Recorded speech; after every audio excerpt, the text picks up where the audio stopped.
Alright guys, so today we're going to do a different topic. Today we're going to talk about toxic relationships with family and friends.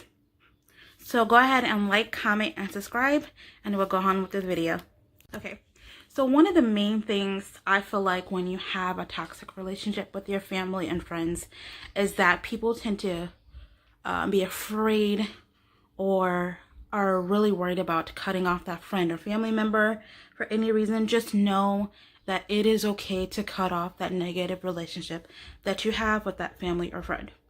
Now, I can only speak personally to me, but I have been dealing with this a lot recently and having to step back and really think about the choices I was making and who I want around, and are they adding to the negativity in my life or are they adding positive things? So for me, it was both family and friends, and I had to, kind of decide whether or not I wanted to continue that relationship and work on it, or cut some people off and just kind of move on.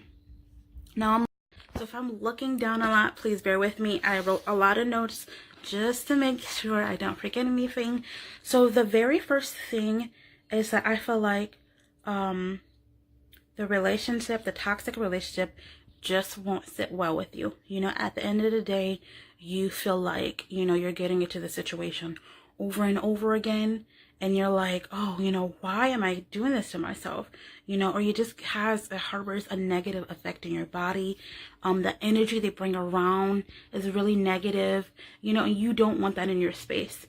It's okay to say no to it, especially if it's mentally affecting your well-being. It is okay to say no. I am the first to say it's hard for me to say no, but it's okay. If it's negatively affecting your well-being and it just doesn't sit right with you, you really have to decide, is that something you keep wanting to pursue? So for my second one, you just anticipate hurt or disappointment from that relationship. Again, this is family and friends, and I feel like family is easiest to be able to hurt you. I feel like family would be the first to be able to hurt you. That's, I feel like, how you learn what is hurt, what is disappointment. Your family is the first, you learn from that.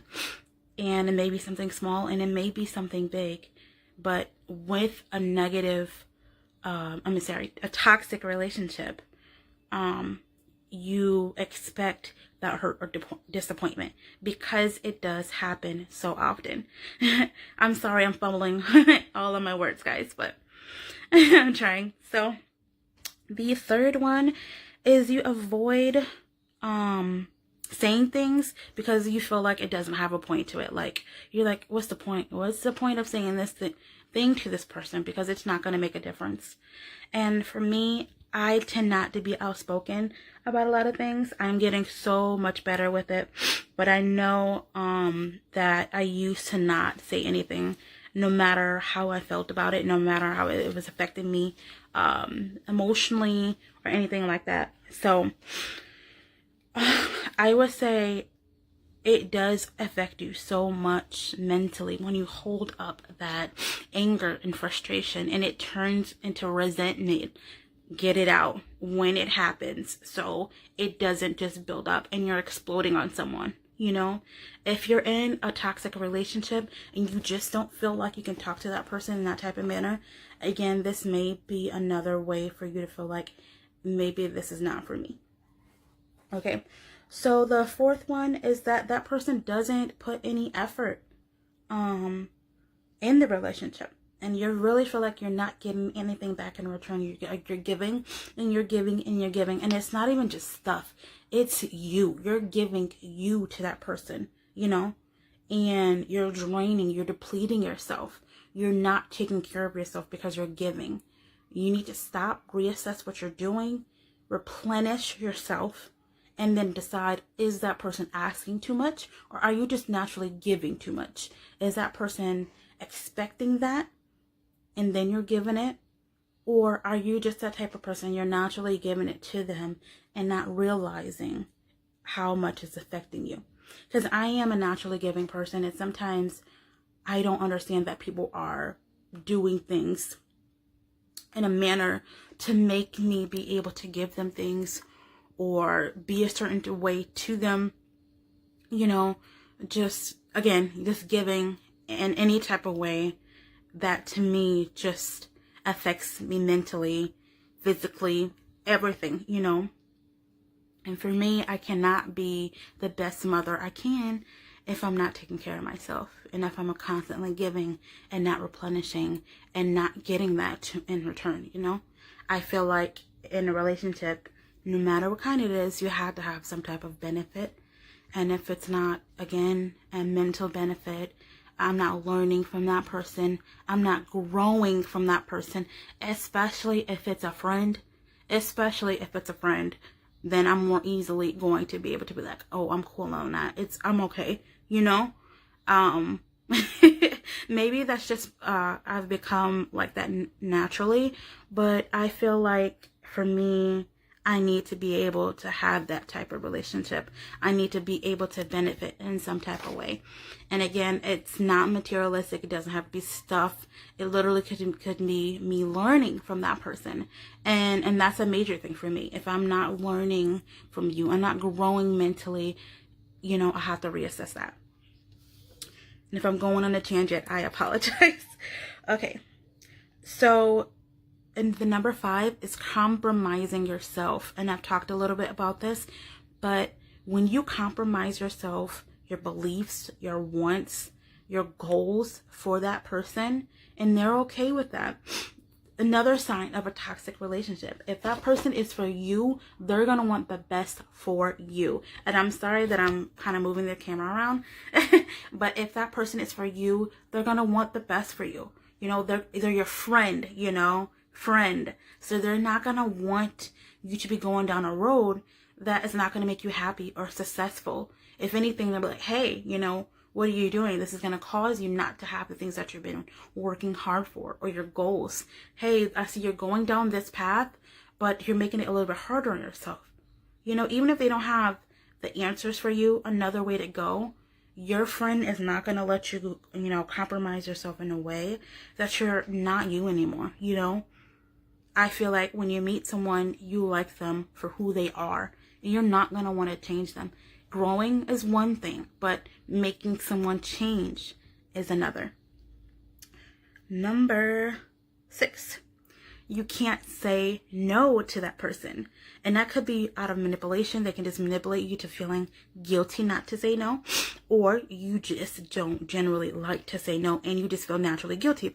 I'm that type of person. I do feel naturally guilty about saying no to people. So it takes me a while to be able to be like, okay, it's not just me at this point. This person is taking advantage of the fact that I'm such a caring person, and I just can't say no to a lot of the things they're asking of me. I have to take a step back and be like, okay, do I want this? You know, are they asking me something that again goes into compromising myself? You know, am I depleting? Another one, I'm going back to some of those. Is it depleting me by me not saying no? And do I feel guilty because when I say no, that relationship is negatively affected? You know, whether we argue, whether we have a falling out, whether or not we just stop talking, period, you know. Number 7, physical or verbal abuse.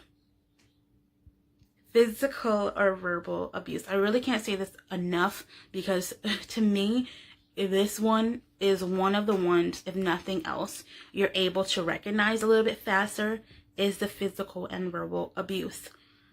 I naturally do not curse. I don't like it. I don't really like to be around people that do it. That's just me. But I've met people and I've dated people that are physically and verbally abusive. And it took me really going through that situation to understand what that is, you know, what that looks like and the signs of that. And some people may not know. But physically, someone's putting their hands on you. This could be shaking. This could be pushing. Any type of manner when someone is being aggressively touching you and you do not like it. Verbal, again, for me, that's cursing. It could be a lot of different things. Calling you out your name. Again, that's pretty much cursing. Saying things that make you feel uncomfortable. This could be a number of things, but physical and verbal abuse to me is one of the major things, number one signs for me to realize, is this a toxic relationship?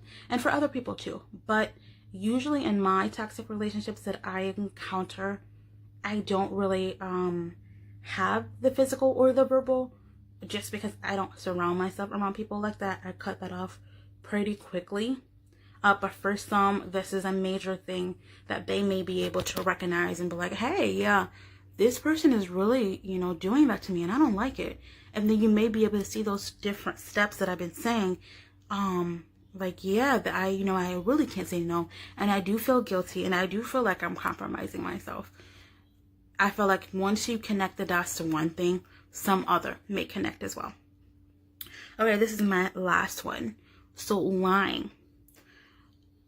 No matter what it is, big or small, lying is one of the major things.